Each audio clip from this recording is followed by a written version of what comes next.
Okay, so in this video, we're gonna be talking about subsurface scattering, or short for SSS. Okay, so basically, what is subsurface scattering? Okay, so basically, it's the reaction. So when you have a surface here, and when there's light coming in, right? As you can see here, like when the light penetrates that surface, the light scatter. And once it scatter, you also go one level deeper and also scatter even more. That's why the name's called scatter, right, for scattering, and subsurface, which is underneath of the surface. So when the light reach that surface, it will go underneath and it will scatter. Okay, so subsurface scattering is all around us basically. So when you look at the human skin or things like jade, things like grape, they're all like subsurface scattering example in the real world. Okay, so this kind of subsurface scattering is kind of like a special translucence object type. Okay, so it's a little bit different from translucence because it has a more complex attributes to it. And again, this is a very obvious example. So when you have a light, right, and you put your hand closer to the light, and you can see like the light actually penetrates the skin, right? It will go a little bit deeper, or one layer deep, and it will scatter. That's why you can see like a small portion of the light that goes underneath the skin. Okay, same thing when you go to the light source and you put your ear closer, because it's a very tiny thin layer of the ear, then the light can penetrate and see what's inside there. Okay, same thing with here. So the light goes in a little bit deeper and then scatter, and that's why you can see this translucence effect of your skin. Okay, same thing with this popcorn as well. Okay, now when you want to create a very realistic human skin, right, they will require a special shader, right? They call it SSS, or they refer to a skin shader. Okay, and it's very complex to create because you need quite a bit of texture map for it. Okay, now this is just an example on how people create a human skin. So as you can see, like, it's very complex and there's a lot of stuff that you have to put just to create this picture here.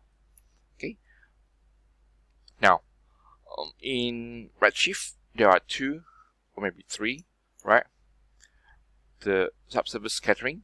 So even with the basic like Redshift material, you can do the subsurface scattering, right? But if you want to be more specific in creating a human skin, right, then there is a material for it called Redshift skin material. Okay, and this is what I usually use when I need to create like a realistic human skin using Redshift. And again, if you want to create things like milk, jade, or whatever like object that requires subsurface scattering, then you can also use this third material for it. Okay, but for usually very simple like subsurface scattering, where you don't require like much option, then you can go ahead and use this also. Okay, but it may not be as accurate or as good as this skin material. Now, one thing you have to remember when you're doing the SSS is that make sure everything is in the correct scale, right? So all the measurement that you're doing in Maya are supposed to be in meters. Okay, so when you create like a character, make sure it's not too tiny, right? Not a small tiny creature. Okay, make sure everything's in a proper human size of meters, right? Otherwise, when it comes to the calculation or rendering, then the SSS might not work properly. Okay, because the SSS relying on that measurement.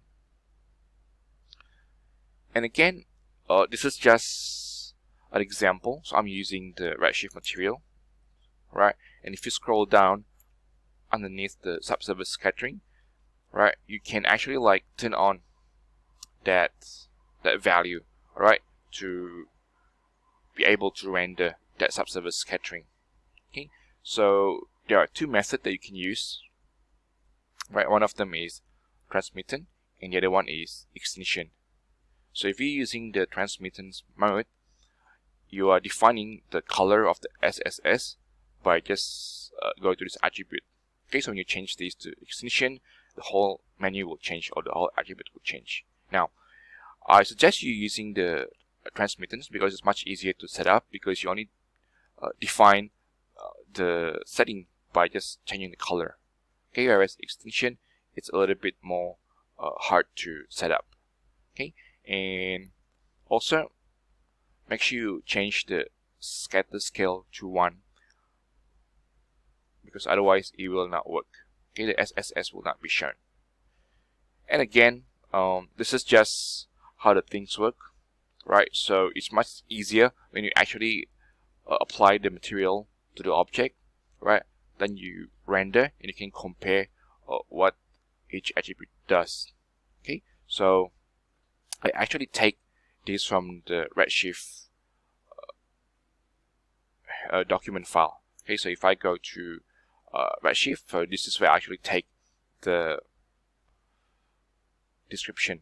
Okay, so this one is a real skin material, whereas the other one is just the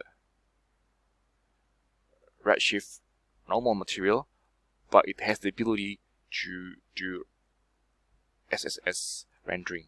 Okay, so that's the source where I get the description from. Okay, so it's very intense, so you can refer to that one. And again, when it comes to the second material, which is Redshift skin material, there are things that you have to know. Okay, so the first one is epidermal, second one is subdermal, and the last one is backscatter. So this is the least amount of texture that you have to put when you are doing the skin material. Okay, so the first one, epidermal. Okay, so this is basically what your skin looks like when it's being ripped from your from body, and there is like very pale, the very first layer of your skin. Okay, so when it's ripped from the body and there is no blood and you scan, right, and this is what your skin looks like. Okay, it's very pale.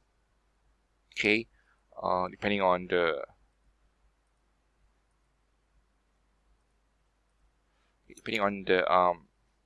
color type, but usually it's very pale. Okay, there's no blood. Okay, the blood actually goes to this one, the subdermal. So this is actually the layer beneath the skin.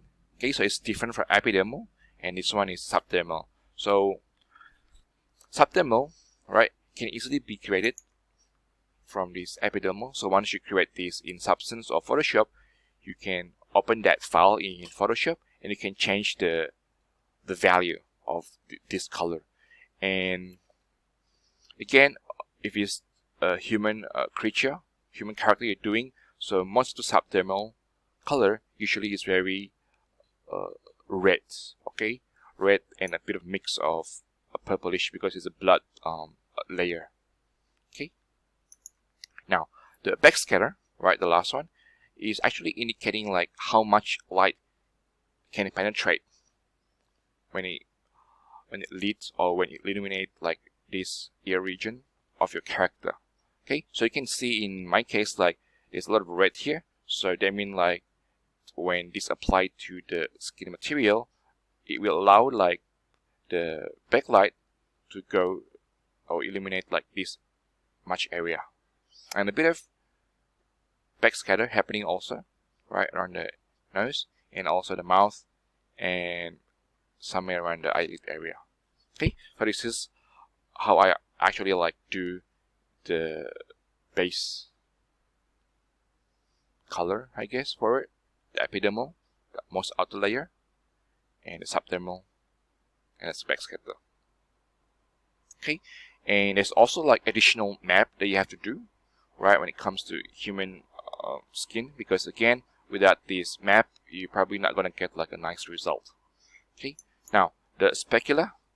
Okay, so the texture responsible for the glossy, I guess. So when the light hits your skin, right, some of the skin portion will be reflective.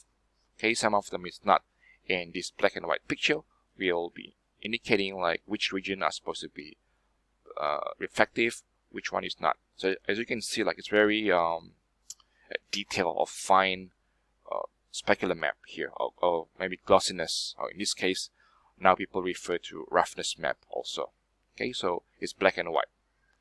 And again, normal map, I think you should know by now. So this is responsible for little freckles that are happening in your skin. Okay, and the last one is displacement. Okay, so we'll talk about this displacement map more in the next lesson, but in this case, right, so at least I have like 6 maps just to create a human skin character, which is pretty much complex to do. And again, I would encourage you to go to Blackboard and then look at the slides. Okay, so once you finish with the slide, you can go ahead and then do this realistic skin shader. Okay, so there is a tutorial on how people do the skin shader. Okay, I'll try to provide the exercise file on the Blackboard as well, so for you to download and experiment with the skin shader.